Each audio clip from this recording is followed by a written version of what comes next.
Okay guys, it's absolutely freezing out here. The UK, literally, we have a single day where it turns from summer to winter, and it's unbearable, especially with the slight lack of fur on my head naturally, as you know. So this is a video that I've wanted to do for a little while now, and the opportunity has arisen with a guy come to visit me today for a few bits and pieces, and he happened to have just the right setup to demonstrate this to you. Now, a lot of people will be running multiple amplifiers on multiple woofers purely because they happen to have two of the same amplifier, or maybe it worked out more cost effective to buy two of the same amp and run them together for higher power, or maybe they just wanted to split the load between two separate boards, which is actually a pretty good method. However, when it comes to matching those two amplifiers up and getting the most out of them, the classic method of using the multimeter to gain match isn't necessarily going to yield you the best results, and there may still be inconsistencies between the two amplifiers or issues when they are playing together, especially when running multiple subwoofers where maybe, for example, in the box the port isn't loading the pairs of subs equally if it's more on one side, for example. If you have a box using multiple subs and the port is maybe to one side or loading the pairs of subs differently, when you run this on a single amplifier, you don't necessarily always see the issues that causes with the subs being loaded differently, as they're all being fed the same signal from the same amplifier with the same dampening, and they all kind of work a bit better together. However, if you split those subwoofers up onto two separate amplifiers, then things start to get a little more dodgy, and a lot of people have found, customers that have come to me, systems that I've seen at shows and stuff that I've been setting up for people, is that even with the port in the middle, sometimes, for whatever reason, with one sub on one amp and the other sub on the other amp, you just can't get them playing together. And even when you gain match perfectly to the 0.1 volt on the multimeter, they just don't seem to play very well together as they would on a single amplifier. So this video is going to explain the possible reasons why that happens, and two methods to ensure that when you're running two amplifiers, all the subs in your box, in your setup, are receiving the exact same signal and therefore loading equally and optimizing your output. So my buddy Lee here popped around for a few bits and pieces, amplifiers and whatnot, and like I say, he just happened to have the perfect setup to demonstrate this. He has a pair of Ground Zero 2750 SPL amplifiers, and they are running 4 Sundown Audio E12 V3s. Now this is currently in the process of being turned into a wall from a no wall, so hence the upside down subs and the work in progress box, but this is absolutely fine to demonstrate how this works for the time being. Now when Lee originally came to me, obviously he did what most people would have done. He had the left hand pair of subs on the one amplifier and the right hand pair of subs on the second amplifier. Now, although these two amplifiers are exactly the same model, there may be electrical differences inside due to either revisions in the factory from when they were made, or that one has been repaired differently to maybe the other one. These amplifiers are susceptible to vibration damage, and most likely if you've got one that has been around for a few years, it probably has been repaired at one point in its life. So in order to demonstrate this, what I'm going to do first is hook these two amplifiers up in a normal gain match scenario using the multimeter and show you what they look like on the scope from the two outputs of the amplifiers, so you can see why this wouldn't necessarily be ideal in this scenario. So the first demonstration will be the classic gain match method. I'm going to start off with the gains right down at 0. Now this isn't going to be a video on how to find a clipping point, so we're going to assume that we've already found our clip point and we're just gain matching the amplifiers. Subsonic all the way down at 0, bass boost down at 0, which you shouldn't be using anyway unless you're tactically using it to fill a null in your box. Low pass filter all the way up. Now because we've got two amplifiers here, having these completely open will bypass the low pass filter adjustable circuitry, and then if you want to set a low pass filter, say at 60 Hz, 50 Hz, do it from the head unit so that it is then equal on both amplifiers without having to twiddle the knobs and get it perfect. The phase, obviously you would normally think putting the phase down at 0 on both amps means the same thing. Neither of them have any phase adjustment, and we'll look at that later. So classic method, phase at 0, low pass filter all the way open, bass boost off, subsonic all the way down to 10 Hz off, and the gain, let's start down at 0 as well on both amplifiers. Okay, so we have a constant sine tone playing through the car on the customer's max volume that he plays at normally. So we're just going to take it to our clip point on amp number 1. Now let's just pretend that our preset clip point is 35 volts. That's actually well under the clip point, but for today's demonstration I'm just going to say that 35, nice easy and even number. So we're going to set the gain of amp number 1 as close to 35 as we can. Now we can see that this is very difficult because even the slightest movement of the knob sends the voltage flying either side. So we're at 35.3, 35.4. So now let's take it to the second amplifier and match that up perfectly. Okay, so second amplifier now, we want 35.3, 35.4 to match this properly.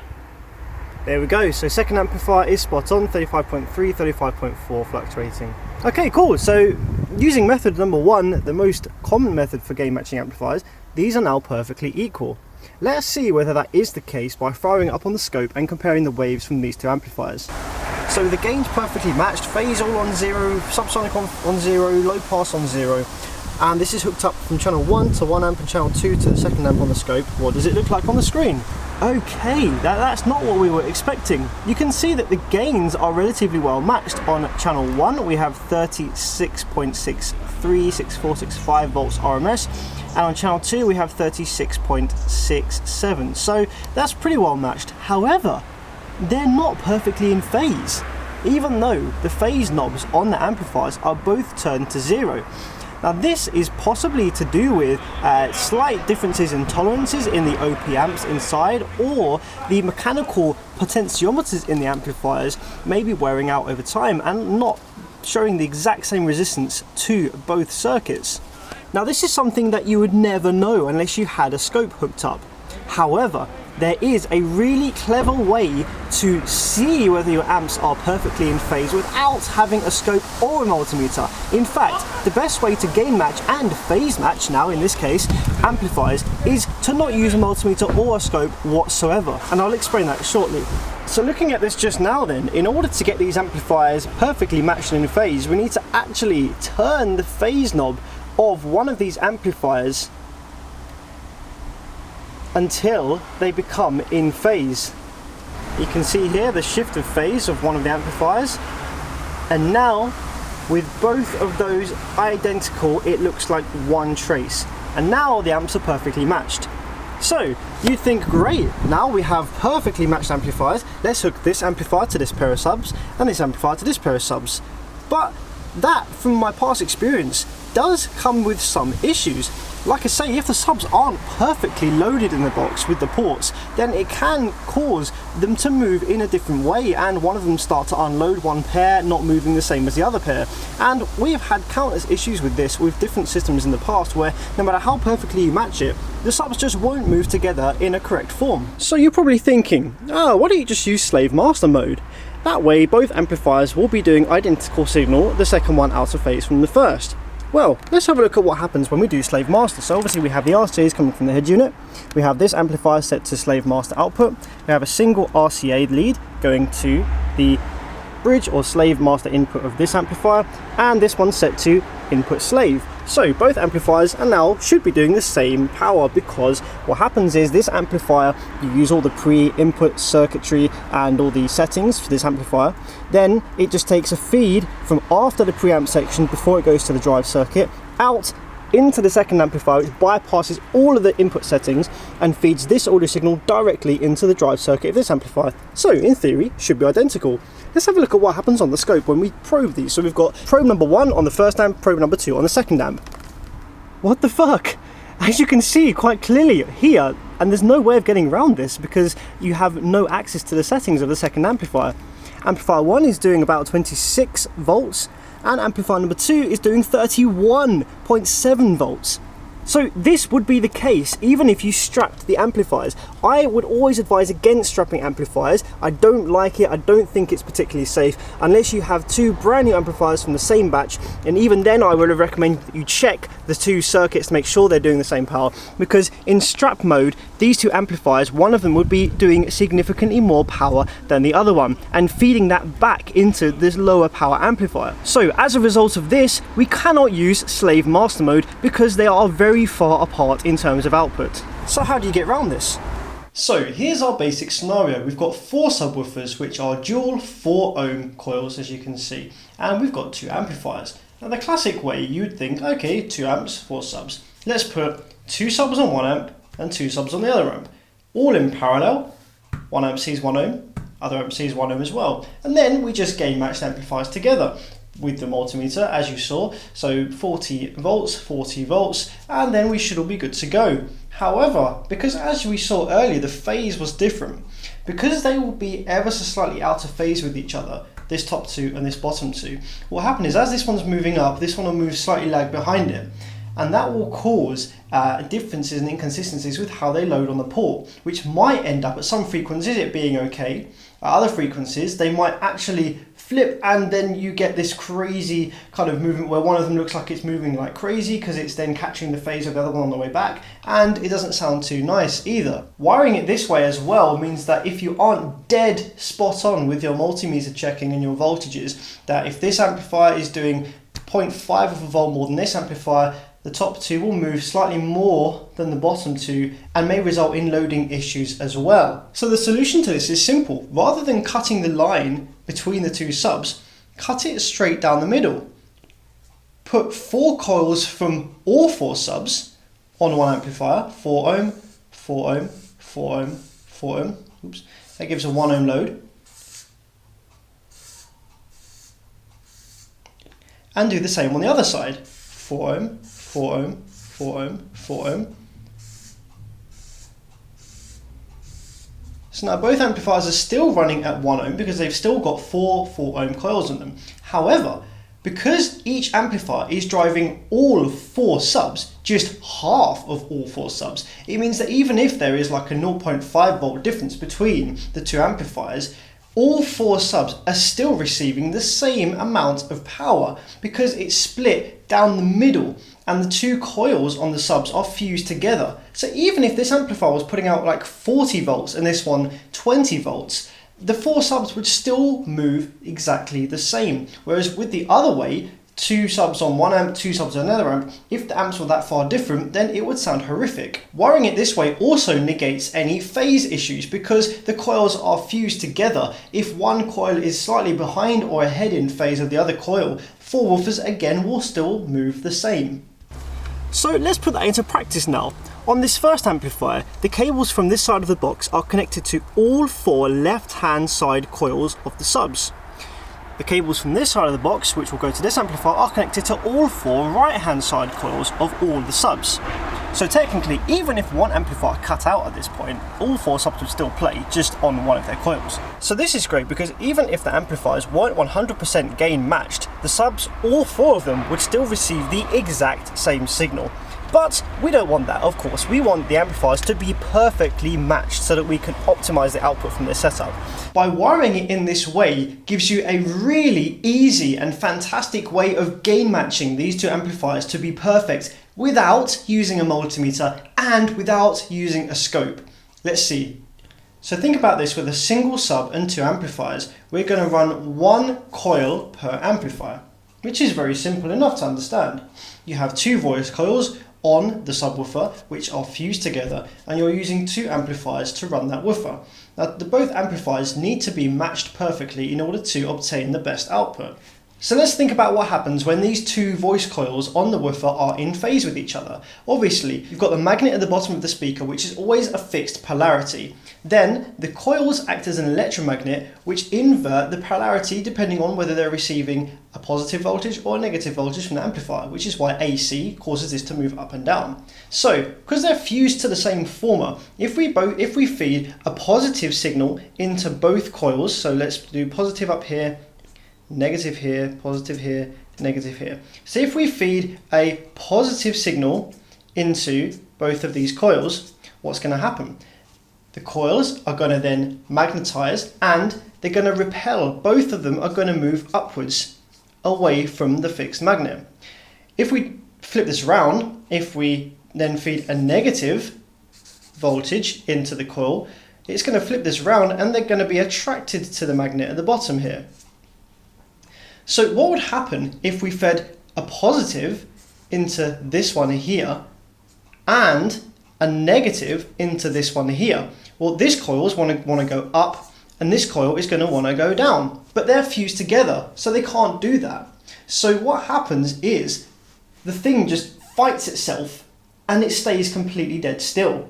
So if we have 40 volts worth of input on this side and 40 volts worth of input on this side, one positive, one negative, then the forces will equal themselves out and the resulting movement will be null. However, if this one has 40 volts of input on the positive and this one has, like, say, only 38, then this coil will be receiving more power than this coil, and therefore it will move 2 volts worth of power up, because the difference between these two voltages is 2 volts, and therefore this coil will move 2 volts worth of power upwards because of the imbalance. So what we can do then, in order to perfectly gain match these two amplifiers together, is we can deliberately flip the phase of one of these amplifiers on purpose and play a very low power sine wave, something that only gives around about 20 or 30 watts to the voice coil, which is well within the safety of the voice coil's thermal capacity when it's not being cooled by the movement of the coil. So by playing a 30 watt sine wave, let's say at 20 Hz, something nice and low outside of box tuning so that the port isn't loading the cone, what we can do is we can feel the cone and feel for its movement. In normal polarity, obviously the cone will be moving nicely and you'll be able to feel it wobbling on your hand. If we flip the polarity purposefully, then technically we shouldn't feel any movement on the woofer, because we should have absolutely null movement if the amps are the same. If we feel movement, then we need to tweak the gain up or down on one of the amplifiers so that they are both equal. However, even if the gains are identical, as we saw on the scope, if the phase is slightly different, then what will happen is we will still feel movement, because at the time that amplifier 1 is doing its most power, amplifier 2 is actually only doing this much power. So there's a difference then in power and phase between the two amplifiers. So in order to get this cone to stay dead stationary when they're flipped out of phase from each other, we need to bring the second amplifier's phase in line with the first amplifier's phase so that we feel a dead null. So to do that, what we do is turn the phase knob up or down on one of the amplifiers until it goes dead silent. Once we have absolute dead silence, no movement, feeling on the cone with your hand, then can you flip it back round to the correct polarity, knowing that your both amplifiers are dead equally matched.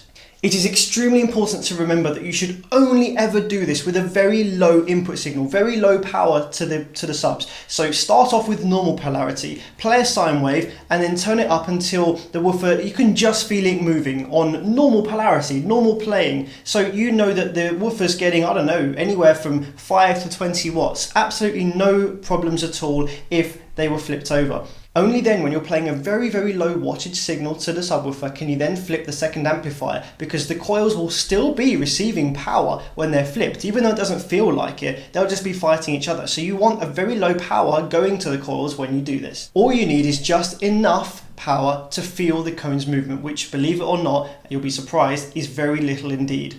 So then, in order to perfectly match these amplifiers up, without a scope and without a multimeter, what we're going to do is we're going to play a very low frequency sine through the woofers. This is a 20 Hz sine, which is way outside of box tuning frequency, and we're going to play it at such a low volume that all it is just so you can vaguely feel some movement on the cone.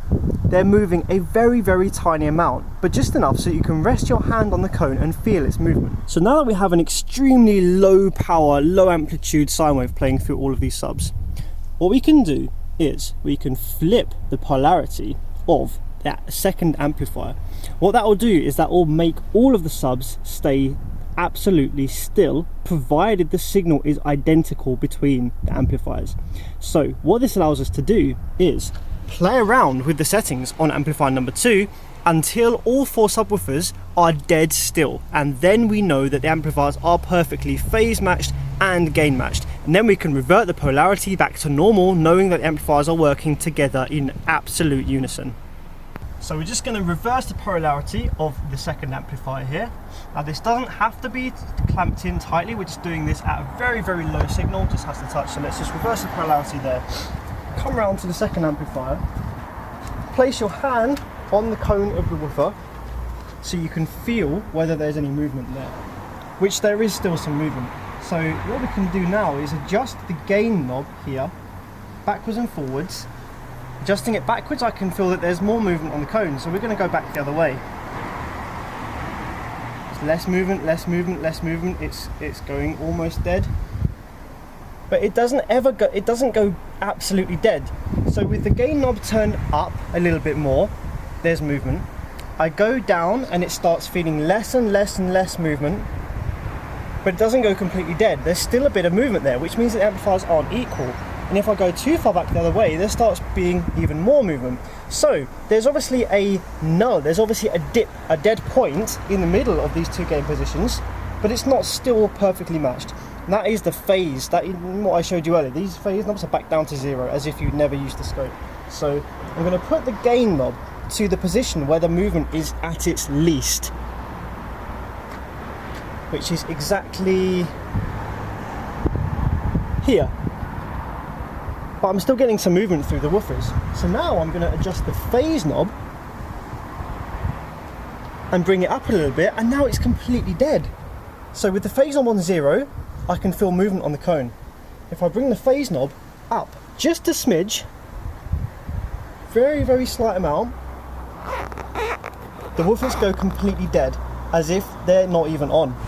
And once you've achieved this absolute deadness on the cones, then you know that both amplifiers are doing the exact same power in the exact same phase, because if there were any differences between what they were doing, the cone would be moving in one direction or the other more or less, because the amplifiers weren't matched. There'd be some left voltage at the end after you subtracted the two, and they would move.